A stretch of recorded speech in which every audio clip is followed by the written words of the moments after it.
Hi, I'm Elijah Savett, and I go to Winston Churchill High School in Potomac, Maryland. And Mr. Goodman was lucky enough to be my teacher in 8th grade and 9th grade. In 8th grade, he was my teacher at Herbert Hoover Middle School, and he was lucky enough to join me at Winston Churchill High School, where he transitioned into high school. And my dad also teaches 12th grade English at Churchill, and he's here now.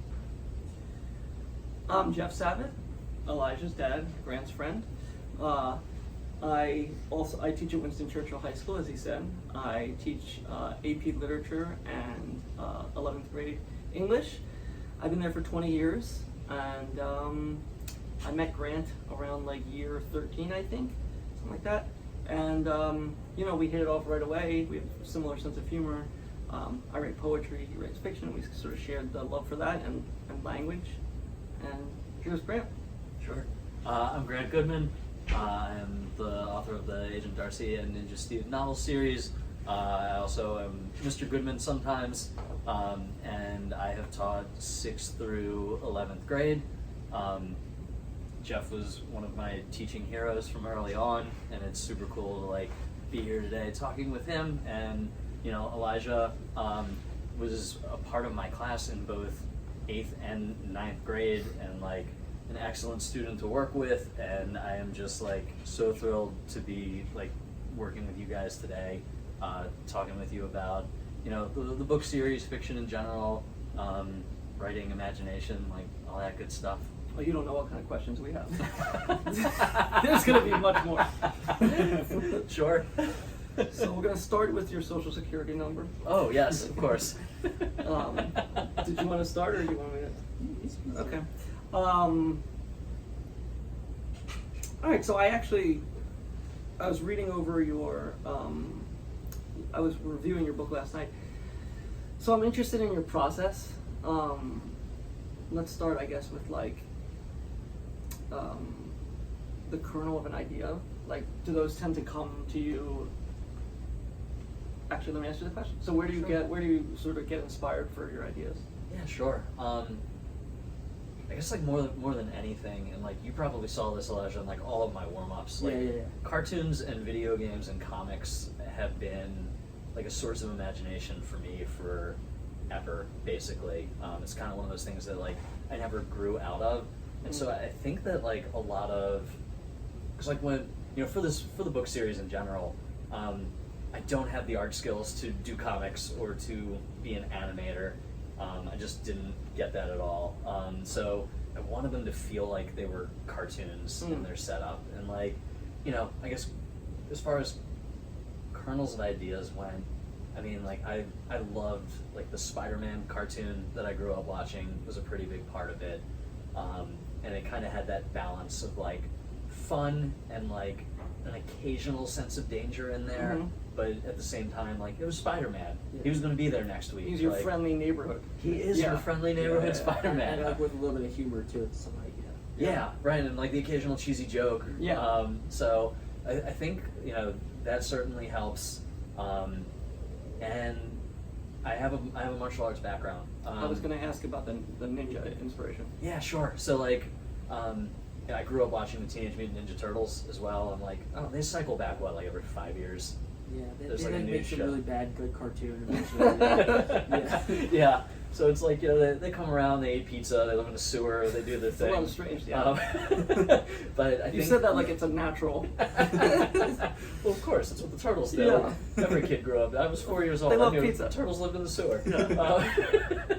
And so I think that kind of gave me my earliest interest in martial arts. And when I was in 3rd grade, yes, I was playing baseball. But that was also the year I started karate, and that was something that I stuck with from when I was 8 until when I was about 20. And so I was a martial arts instructor, and I got my black belt along the way. Nice. But I always felt that sense of action that comes through either a martial arts based show, a martial arts based movie. That was something that I really felt I could work with, something that I could capture and write knowingly about, and just have a lot of fun with. Yeah. As well, very kinetic. It's interesting. I have a follow up. A couple. I don't know if you want. Oh, you It's go okay. ahead. Yeah. You said a lot of interesting things. So you can answer any one of these. Okay. First of all, I was very interested when you said that video games and comics was something that you never grew out of. And then you also said that you didn't have necessarily the skill to animate or to do cartoons. So I was wondering, A, for the first part that you never grew out of, I was going to ask you why you think people do and why you didn't. And or would you like to have been able to draw? Or do you prefer working like in language? Oh man, all right, yeah, that's fun. I guess I would say for the growing into, growing out of piece,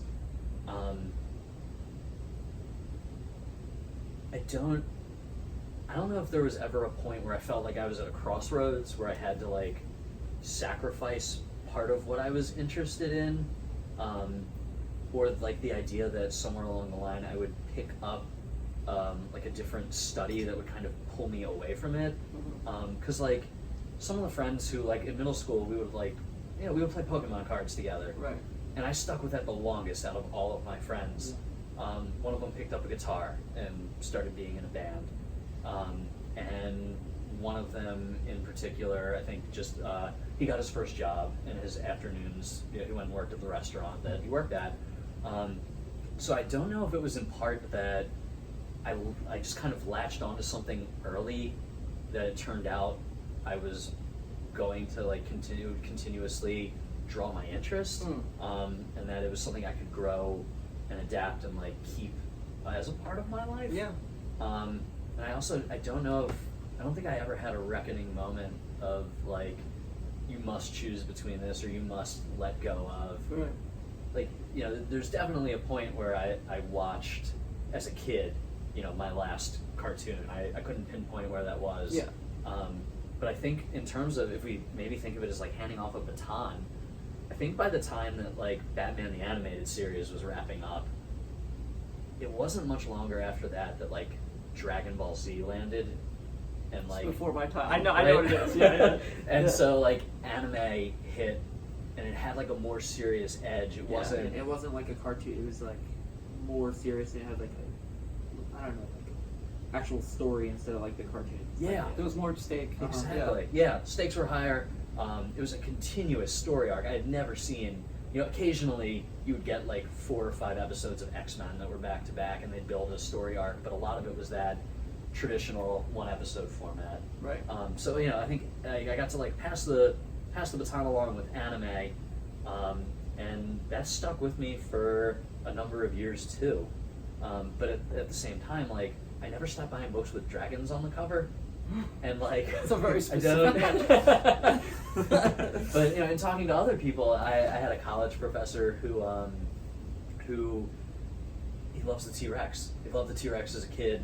He wanted to study it as an adult, and I think maybe like he just kind of lucked into it at a younger age, Yeah. and it just wound up being something that his brain hooked on and kept coming back to. I never got bored of it. Yeah. Maybe that's part of it. Yeah. I never hit a point where I was bored. Well, and also I was Fantasy. thinking about, it makes sense, right? Because it pervades everything. Like, even as you got older, I know that you love Ray Bradbury, right? So Yeah. even when you started getting into this literature more seriously, the kind of literature that you would read, although he doesn't have dragons on the cover, Right, that's true. was still like Spaceships. Well, yeah, exactly. T-Rex. And Mars. Sure. Was still like imagination based, and then you were doing martial arts. So then the martial arts wound up being like it's just cool. And I think it's beautiful, like that the book. I don't know. I'm a sucker for stories and like what they can do. I think it's beautiful that you like took all those things that you loved, and now there's like these people that feel real, like doing martial arts and doing the things that you love, but like saving the world and like doing these missions. And when you read them, they're real. You know, it's cool. I like the idea of like the fact that like how you didn't grow out of video games, because you show it like through like warm-ups and stuff that we do, and it makes the class more fun. And I wouldn't rather like, you know, just sit in the class and like do like they put stuff on the warm-up board and like write everything down. Like you make it fun, so that I really enjoy that. And I also like the fact because like I'm kind of growing out of video games right now, we're like on this weird thing from like, oh, I used to play Mario Kart, and now I'm like kind of like getting a little bit older, and I'm like, oh, I can't do that anymore. Why do you feel? Which Is it because you're? It's just- Is it's- it one of those roads that you talked It's about where just your a weird friends like are taking it? social norm thing, yeah, and like people my age don't really like, or like kind of stop playing that. But like for you, it's really awesome that you like didn't grow out of it, and then like you like it that much, which is cool. I wish that I could like do like that. 'Cause Do you think you're gonna keep playing? I'm not sure. I really like it, but like I think eventually I might grow out of it a little bit. But I do like when I get into a good game, like you There's can't nothing stop better. me. Yeah, Right. that's cool. Yeah. No, I feel like it's something you can come back to as Yeah, well. yeah. The door is open. Yeah, I did have a question about like the revision and stuff. 'Cause Yeah, I was sure. wondering like when you were writing if you had writer's block at all, and like how you like solved it maybe. Yeah. Or, like what happened. Yeah. Sure, definitely. Because yeah, I don't sit down. Every time I've tried to write from a full outline, where I sat down and I was like, I've got this. And I sit down and I'm like, okay, here's the arc of each chapter, and here's where we're gonna go. If I showed you the arcs that I had plotted for The any arcs of that these, didn't happen, yeah. they never happened. And so it's definitely one of those things where, like, as the story twists and turns, there have been moments where I just felt like, okay, I'm building, I'm moving forward, and now I've hit a point where I either don't have a way out for my characters, or I Yeah. put them in a position that feels like if they solve it the way I want them to like solve their problem, Yeah. it's not true to who they are. Yeah. That's so Um, interesting. Because it's like an easy way out, kind of. Yeah. Yeah, like I don't want to do anything that is like way too easy, and I don't want to do anything that is wildly out of character for who they are. So like, I have Ninja Steve as he's very much an optimist. He's very energetic, and he is often feeling overshadowed by his older sister. And in trying to find ways for him as the plot grows to be himself and step out into his own, and occasionally have to deal with the blowback of being the younger brother. Right. That wasn't always something I felt like I could set up well the first time through. So yeah, there are times where it's just like I will spend day after day after day trying to write my way out, and it's I can't remember which author had written it, but someone had written that sometimes writing is an act in which you're creating like a beautiful sculpture, and other times writing feels like someone has just handed you a sledgehammer and put you in front of like a piece of glass and told you need to like make it look like water. Or Wow, carve something. That's crazy. And there are certainly those moments. So as far as getting around it goes, I think taking the time to immerse myself in other stories, not to like just pluck something out of someone else's tale, but to just kind of give me a sense, if I'm really frustrated with something, to go into someone else's story and find like the joy and wonder that is in there. Yeah. That can at least change my headspace. Instead of only focusing on what you, like you have to read other things and see what they have. It gives you a little distance, right? Uh-huh. Right. So yeah, it's that distance. It's that someone else's perspective. Like, I spend all of my time, as we all do, like in my own brain. So taking the time to try and figure out how someone else approached that is It's cool. is super helpful. But yeah, now I kind of want to like dig out some of my old outlines and see what happened. But like, in the first book, like there was a point where my initial concept for this, so I guess kind of pulling back to the kernel of an idea, I loved watching Adventure Time, and I loved like just the wild imagination that runs through that show. And I also really loved Avatar: The Last Airbender and Naruto, and I was looking for some kind of mashup of that. And in my first draft of things, I had this leaning way more Adventure Time with kind of these really over-the-top, imaginative lands full of other creatures.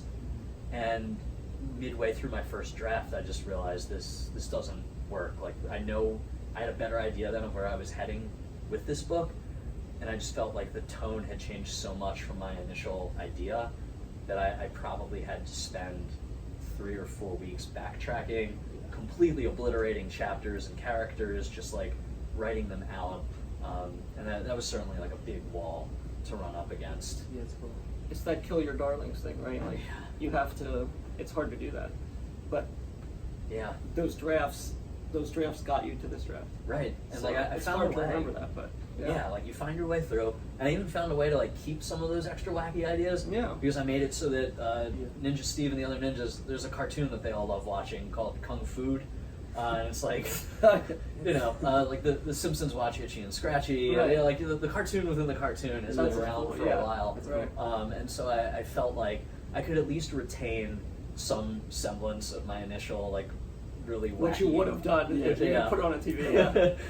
And so the characters will occasionally like talk about that, and That's so cool. it's still there. Yeah, it's like SpongeBob watching what's it, Mermaid Man and Barnacle. Oh Boy. yes, Yeah, definitely. exactly. Right. It's just I hadn't thought about them in a long Yeah, time. like I'm watching like I just noticed that cartoons watch other cartoons in the cartoon. Yeah. Which is cool. I actually like that idea. Right. Yeah, you can like throw it back to Yeah, like Shakespeare's play within the play. Yeah. Or, I didn't before think that of play that. within the Yeah, play. it's cool. Yeah. You keep saying so many interesting things, and I want to pick up one. Actually, I want to go a different direction for a second. You were talking Sure. about characters. Uh-huh. One of the things I like about your writing is that, and it's, I think, a sort of balance that you have to achieve, especially when you're writing for younger audiences, where between plot and character, right? Because you're not going to write like a character sketch for 200 pages. It's all interior, right? Right. So, how did it feel, like writing, not as a female, but for a female character? Like, what was that like? Was that more? Definitely. Did you find it more difficult or interesting? Or? Yeah. I guess right for Darcy's chapters, and I stuck it in first person. Right. Yeah. Yeah. For some of, I like that was my initial jump in for how I was going to do that. Was a first person approach, and the more I wrote from that, the more I wanted to like shift things around and make it a third person piece to kind of give it more of a narrator feel to it. So yeah, like writing for Darcy. I mean, I have a younger brother. All of my cousins on my dad's side of the family are guys, and my older cousins on my mom's side of the family were older than me to the point where we, like growing up, didn't have much social interaction. And so for me to try and pull like a very direct or dedicated moment for Darcy, it was mostly trying to rely on grounding her as a person who, she's on her own. She has a very firm idea of like who she wants to be, and seeing what happens when the roadblocks pop up for that. But I do think that a lot of what I tried to draw on was just, I was a middle school teacher for 10 years, and if you calculate the number of students who come through your classroom in that time, it's fairly staggering. And you catch a lot of moments that happen at that age. Like Darcy's 13, Right. So for teaching 7th and 8th grade, you catch these moments that unfold in the hallway, or they kind of like get their way into your classroom just like a little bit right before class starts, right before class ends. When they're being real, right? Yeah, definitely. exactly. And you catch these small bits of what their priorities are in their lives, what their friendships are like. And so I think like having a blend, less so I'd say from trying to figure out from a solely female perspective, but just more of a, what does it mean to be 13? What are the things you're going through? What's important to you? That is probably what formed the most of Darcy's character. Because like that's not portrayed a lot. Like in normal books where like they don't actually talk about like what they actually feel like. Or, like, Well, you had an amazing opportunity to see that. Yeah. That most people that don't get arrested Yeah. have. Like Right. you can't hang around Right. 13-years like, oh, did this just take a bad turn? Now Grant's taking a drink. You know what I mean? It's hard to hang around kids these days without a reason. I'm 15, so you can't be looking at me. Right. All right. So let's just change. Sorry, let's change topics. Did you? I feel the room feels like you should ask the next question. I was gonna say maybe like what book took you the longest to write, maybe like I was gonna say probably the first one because it was maybe the hardest, but I mean it Right? depends. Yeah, I don't know. Yeah, I think 1 and 3 would have been the longest books to write. Yeah. The first book, I think just because it went through so many different drafts, and so many different concepts and third person, first person, like moving things around. That definitely took a while to work with, and it was my first approach to trying to write a novel for this particular age group, for that late elementary through middle school age group. And so I had spent time writing other novel drafts for more of a 15 plus audience, I would say, and those manuscripts will never see the light of day. They were they were attempts at things. Yeah. So yeah, I think that trying to whittle down what was going to be in the first book was probably the most time consuming. Yeah. And with book 2, I kind of gave a pretty strict time limit that I wanted to work with for getting that out there, and so it fell nicely too around summer break with teaching, so I got in a lot of good quality writing time for that. Days you just work on it. Yeah, Into and teaching and then after school, because I remember I think it was on the third book, Mhm. but you would always be I have to go home and then start writing the third Right. one. Yeah. So, Yeah, so having going through the full school day and then going home and Yeah, taking the it's time to kind kind of of- start up the writing engine again It's can exhausting. make it a little more time consuming. Yeah. I wanted book 3 to really start to pull the characters in different directions, both in terms of physical space and emotional space, and I think that with that one I did spend. That was the one where the editor I work with, I sent her the most amount of questions up front of any of these, and she also sent back the most amount of suggestions for how to work and rework things, and so in very different ways, they both took a longer, I guess probably start to finish for Tiger Trouble was probably a 2-year and a couple month process, and Mecha Mayhem title came right to me, so that was there from the beginning. Yeah. But I think that one was probably about 18 to 20 months of drafting and writing. Yeah. So that's kind of how that came together. That makes sense because I saw an interview with Jay-Z one time, and he was talking about his first album, and he was like, the first album is always first of all really close to your heart, but also the hardest one to make because it's you've been working on it your whole life. Yeah. Book 1 can be anything, Yeah. and then once you started, now there's actual people that exist, and then you There's keep an writing. actual story. Yeah, he'd been working his whole life up till this moment, right? Right. Every single thing Yeah. came out.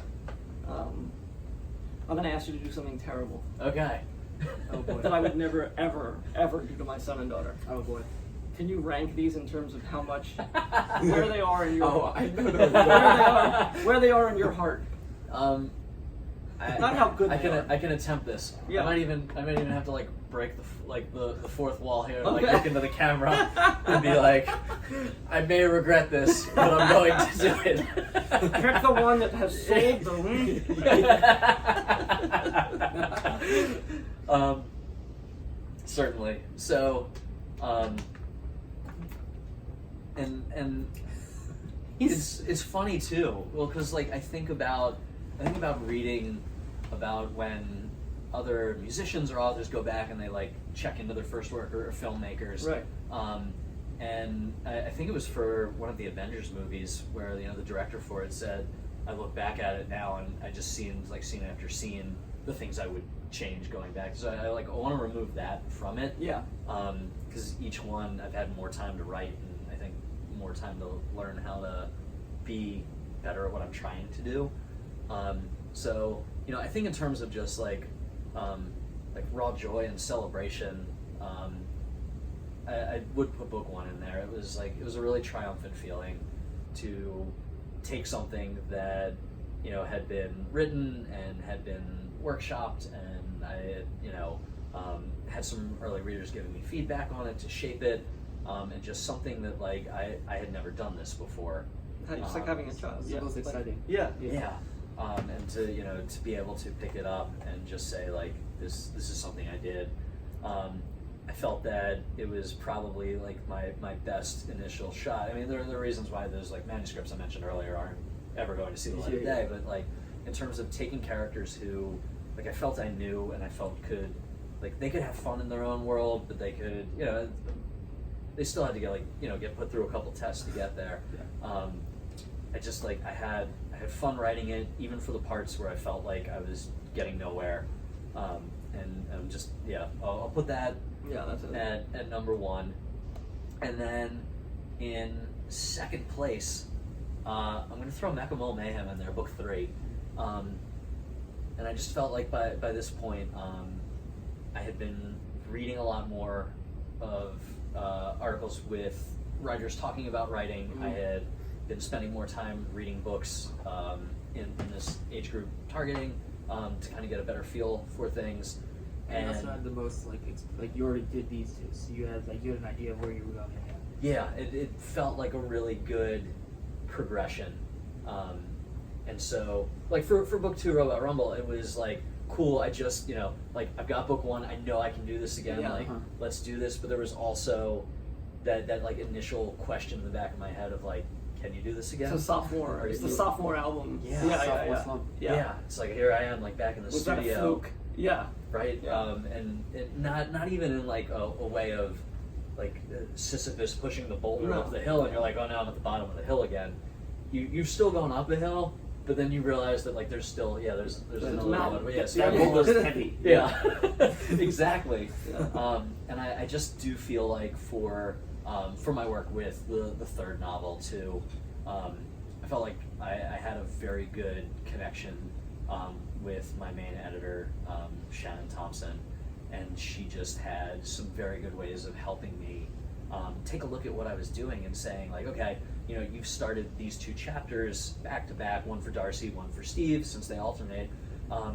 You've started them back to back, and it's a similar opening.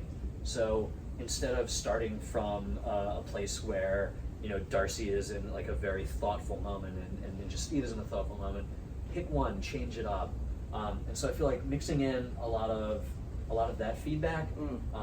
And I've also been spending a lot of time listening to, there's a podcast called Writing Excuses that I love, and it's Brandon Sanderson and Mary Robinette Kowal, and they bring in other writers of sci-fi, fantasy, other genres, but they talk about what they do, and they've been at it for so much longer than I have, and they just have so many different new approaches for like what you can do to change a character, to change a moment, to introduce a secondary character, and I'm just like really, really proud of where my characters start book 3, and where they end book 3, and how it has like some callbacks to some of the earlier stuff that's in there, but also kind of sets the stage for, you know, for book 4 and like the next direction I want to take them in. Do you mind if I follow up on that? Just sure. Yeah. I have another question for you. Okay. Well, it's related to what you said. So is that going to be okay with you? Yeah. So speaking of going up hills and realizing you're on a bigger mountain than you thought, so you already said book 4. Mm-hmm.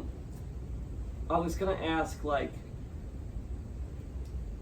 either what is there something that you want to do in terms of writing that you haven't done yet, or where's this going? Do you feel like you're in your head? Are you like, I'm gonna do 5 of these and then I'm gonna create new characters?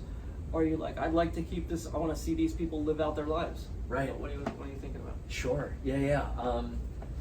I would say that in my head right now I have this set as like a 5-book run, and I think that just in terms of the remaining like longer arc and like major plot adventures that I want them to go on, I think that it will take 2 more books to be able to work that in, a lot of what I want to do with book 4.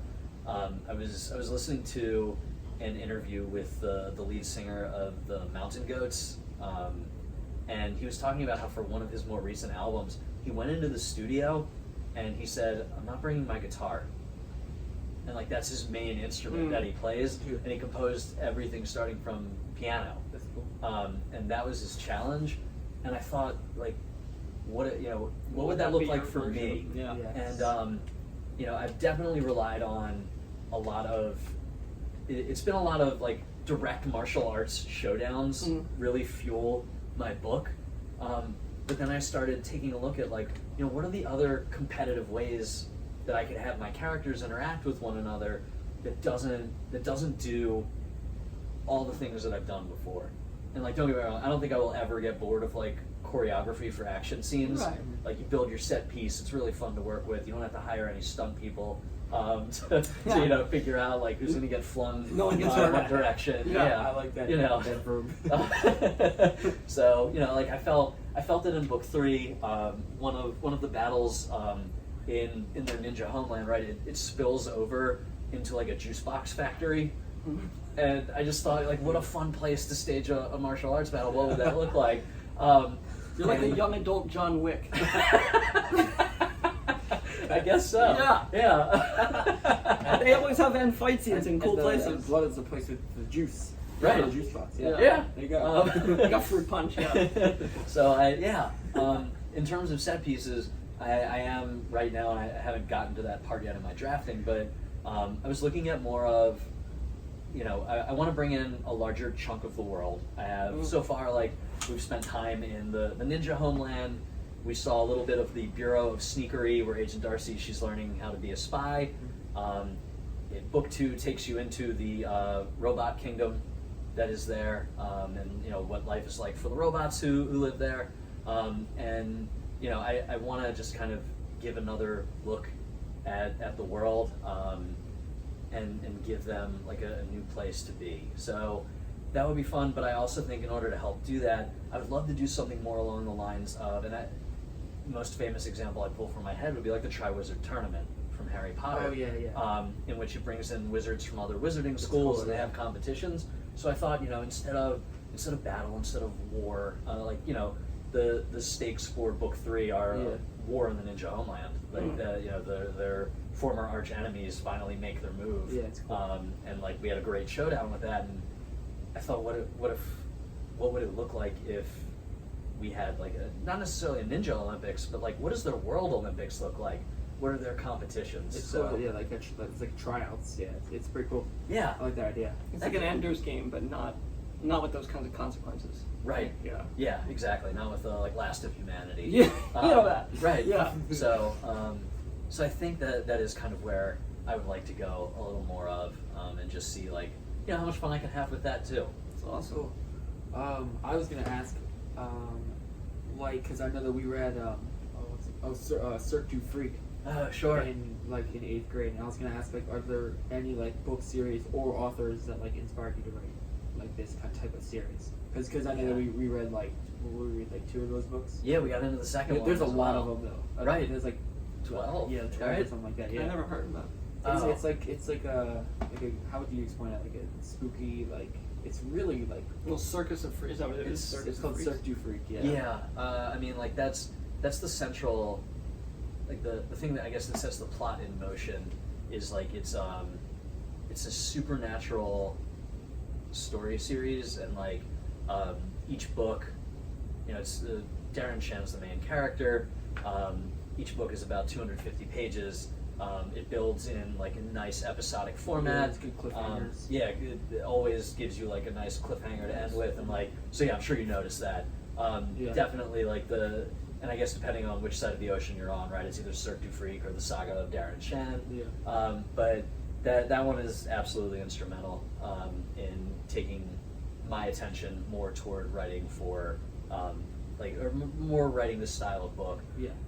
I've read some Captain Underpants, which like Captain Underpants has like a this weird flex, but okay. right. but it's got. Well said, touche. But I think that falls more on the end of some of the more silly nature of like what I like to write, which kind of flows in through like Ninja Steve's dad. I would say kind of has that silliness to him, and like that cartooniness, right? Because it is a blend of illustration and text. Yeah, it's very like dark. Like the endings are very, or the ending of the first book is like really dark. So I mean, I know they had to like reduce it. But, Right. Yeah, I know. Yeah, exactly. So that was definitely a part of it. I mean, I started teaching right when I would say that Catching Fire had come out in book form, and so like I mean, Hunger Games was like spreading everywhere, and love those books. And you know, the moment like Catching Fire came out, got a day of, and you know, Mockingjay. But I did not want to press like into dark territory that. Why not? Good question. Thank you. And and it's not to say I won't. Like I know you're sitting there and like you know you like through being in my classroom and like through some of the conversation we had on the way here. Like I don't love horror. Yeah. Oh yeah. That's like the mildest way to put it. I don't do that feeling of like being scared or overly dark. But I do enjoy writing it from time to time, like short story, like again stuff I've never really put out there. So I don't think I'll never go there. Yeah. I felt well. Okay, so one, there was always the pull of cartoons and things I loved.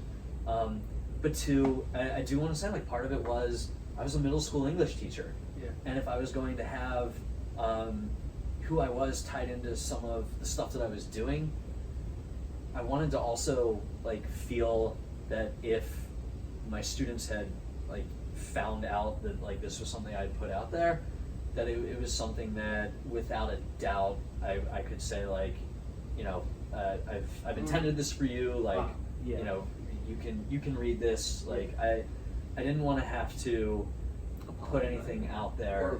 Or like be like it's like there's an age limit kind of or something like that. Like, that's exactly, that's cool. and that's a lot of I guess too my approach to like the classroom as well. Like it's a friendly and a warm environment, and like you know I really do want to keep things in like a positive frame of mind, and so I felt that you know for these books, and it lent itself nicely to what I was going for in terms of like feeling like an action adventure cartoon. Right. Yeah. So it fit nicely for that, and I think that for my like first foray into novels, having something set up like that, I could feel good about it in like all aspects of my life without having to couch it in, well, I know that, you know, the main audience who I'm with every day, they're in 6th, 7th, or 8th grade, but the thing that I do as my hobby and my passion project is completely It's like you're in a punk band and you can't share those lyrics with your, you know, right. Like that, yeah. Yeah, and like, you know, Rick Riordan, I know I've read that, like, you know, he Percy wrote, Jackson.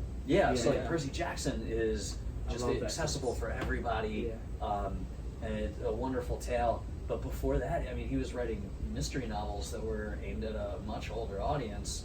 And I just read the Percy Jackson. I didn't know he did another series about so like that's darker. So it's like, I mean, not. I would say from what I know, like not even set in like the fantasy world. Oh wow. So I haven't read them, so I don't want to like blurt out something that's entirely off from what he actually did. But I know that it was not the same audience at all. And you know, he wound up picking something that was more along the lines of one, what he loved with the mythology piece, but also the mythology stuff is so good in Percy Jackson. I mean, I read it when I was like 11, but yeah, I did love it. Oh, awesome! Yes. Yeah, well, I could sit here all day. I like to talk about books. I'm trying to think of some things that you just said that I want to pick up on. So, I remember you did, while we were at Churchill, your first go. I remember you did, what was it called? The where you wrote a novel in a month? Oh, National Novel Writing Month. Yeah. So I know that. That's the thing when you write every day. Right? Yeah. So I remember you doing that. I got 500 words left to do today or whatever. So All right, I'm going to give 2 more questions so you can answer either one. All right. Did any of that wind up in here, get you ready for this? And or what got you to go, like what inspires you to publish rather than, just the writing? The reason I'm asking is because, like, at least for me when I write with poetry and then I start sending things out, those worlds feel very different to me when I write. And I don't love the publishing one as much because it's like, there's a lot of stuff. So, I don't know, either of those things, like about publishing or like your very early process and what brought you towards bringing these things out to the world. Yeah, you got it. National Novel Writing Month was like something that I did on and off again in college, and the concept of like writing 50,000 words in the month of November is quite a push. Yeah. That's a lot of And work. there was only one time I ever actually hit the 50,000 word mark, and that manuscript has been gathering dust for a long time now. And it's something that I haven't done in recent years, but the first time that I ever took it really seriously was probably the second year I was teaching with you, and that at least gave me the knowledge that I could break through 40,000, 50,000 words. Not about a time limit, No. because I finished it. I don't think I hit my target until about like January when I did it, but I stuck with it, and like, we've talked before, I guess, about like marathon training. Yeah, it's, Yeah, like, it's it's like a verbal marathon. I was gonna say it's like literary calisthenics you were doing. Yeah. Right. Yeah, getting your process stronger. Yeah. Yeah, and so I think building in that, like coming back to it and sitting down with something every day or every other day, depending on how motivated I was at the time, showed me that I could do something. None of the things that I produced during that are things that are reflected, I think, in what I have here in terms of tone or character. Right. But it definitely, that was my boot camp for really getting things started. The publishing piece, that's a fun one to consider too, because I was. It's like, I think it's hard to discuss without like putting like ego front and center. Yeah. So like, I had caught like a couple of lines from I don't know if you listen to Jason Isbell at all. Oh yeah, Okay. and 500s. Yeah, the pounds. 500 unit, 400 unit. unit, Yeah, 400 some kind of unit. weight. Yeah. Yeah. And that concept of to feel that you're putting art out into the world, it's like it does take a degree of ego, which is Yeah. I don't know, hard to discuss, hard to put out there. Say out loud, I yeah. feel like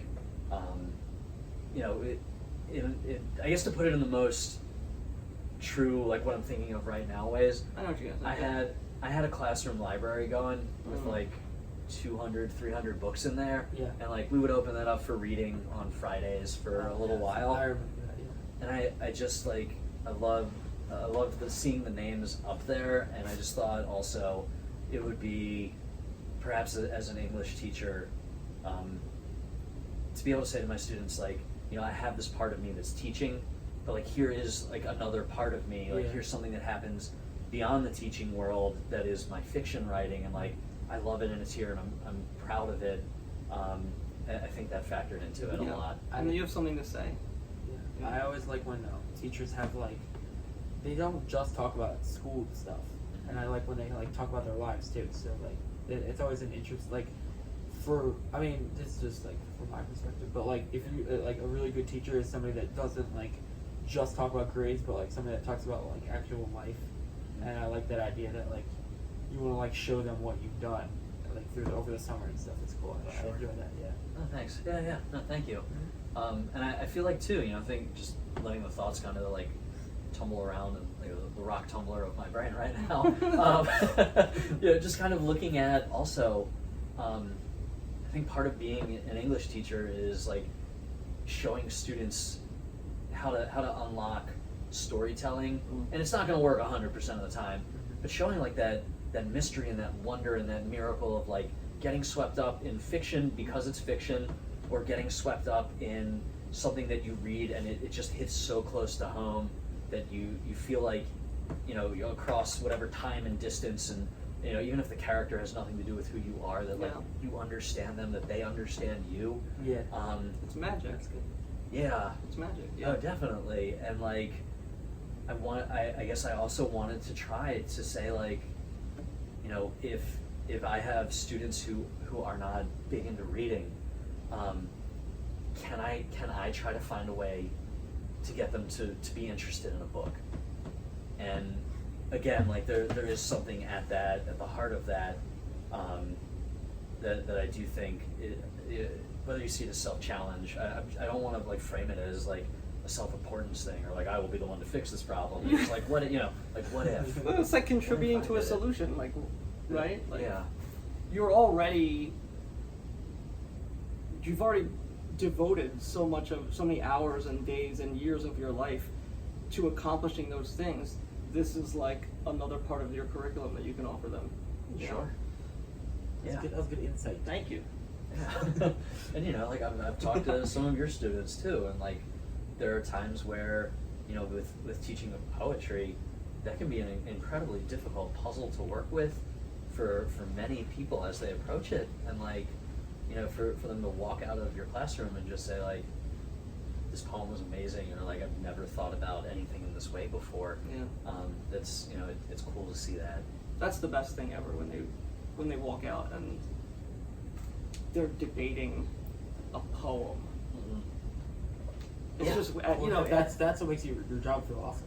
yeah, To in do that. 2019, and this is here, and it's really fun and easy to have them be like, oh, like I'm not actually sure that line means that, like Yeah, But you'd rather have when they're like, what stanza is that? Or, no, yeah, that's something well, cool. yeah, it's awesome. Yeah. Oh, definitely.